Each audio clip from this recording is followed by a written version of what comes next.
If you're thinking of selling your home, you're not alone. 50% of Canadians say they plan to put their homes on the market in the next 5 years. So if you're among them, outdoor design expert and the host of HGTV's Critical Listing, Carson Arthur, says one of the most important things you can do is know your buyer. He is here this morning to explain. Really nice to see you. Yeah, I love being in Calgary. I love being in Calgary because everybody is so excited about their homes. They really take a lot of pride in what they're doing. And I know a lot of people are thinking, wow, 50% of Canadians, that's half of the people on your street are going to sell your home, which is a very large amount. So what I've been trying to tell people is really highlight the best features of your home. Do the right changes, make the right choices this spring when you're going to upgrade or update the front lawn or the backyard. And if you do it properly, you're going to make money at the end of the day. You brought up a really interesting point, which is that most of the buyers in today's market are either millennials and boomers, and I think that that really applies here in Calgary because people tend to buy a little bit earlier. Yeah, absolutely. So the millennials are the 20 to 30 somethings, and they have a completely different set of parameters of what they're looking for in a house than the boomers who are now downsizing and buying slightly smaller houses, lifestyle appropriate. So when it comes to millennials, they actually put front yard, curb appeal in their top 3 motivating factors to buy.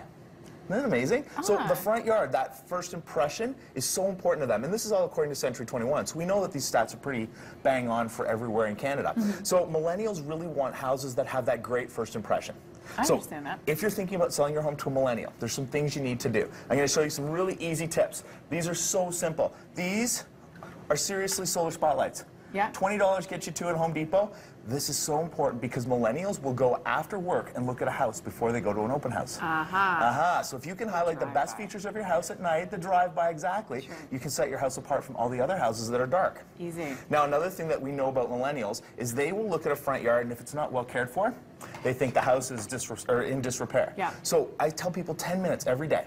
At the end of the day, just clean up the yard, just tidy it up, just the front. You don't have to worry about the back as much, but the front yard. And one of the easiest ways to do it is this new tool. Now, have you seen this yet? No.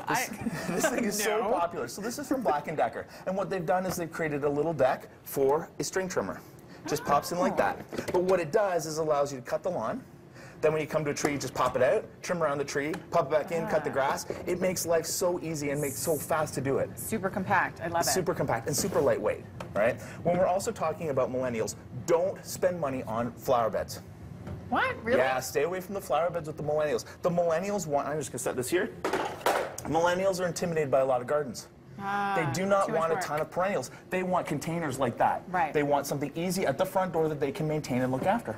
Okay, so how do you know which, what's your sort of target audience, as it were? Isn't that awesome? That's, if we all had a crystal ball, it'd be so easy. Pay attention to who's buying in your neighborhood. If you know that younger people are moving into your neighborhood, target the millennials. Spend the money on the front yard. If you know that older people are buying in, like the baby boomers, then spend money in the backyard.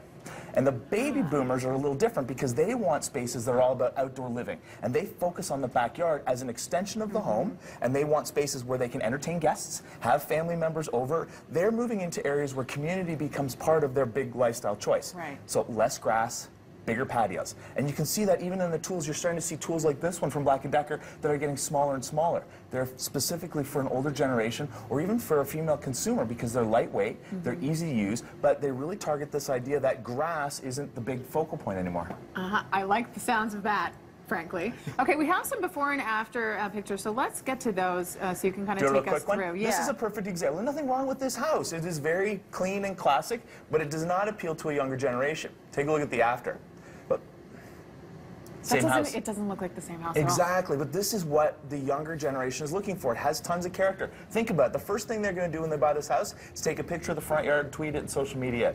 That's what's so important to them. They want beautiful front spaces. A door, nothing spectacular about it, nothing wrong. Looks fine. But as soon as you tease it up a little bit, new light, new numbers, such simple little things take it to a next level. Perfect example for a baby boomer, backyard with nothing in it. They want backyards that look like this. Less Outdoor grass. rooms and less grass. Less grass. The truth is, baby boomers are buying smaller houses and looking at the backyard as an extension of their home to sort of offset what they don't have in the house. Whether it's an outdoor kitchen, outdoor living room, that's where you're going to make the biggest bang for your buck. In fact, decks and patios in the backyard, 10 to 12% return on investment. This man just made you some money. Critical Listing airs when? Oh, we're all over the place, but Saturday nights, Monday nights, we've been doing marathons. It's been a really popular show. HGTV, check it out. Carson Arthur, really nice to see you. My pleasure.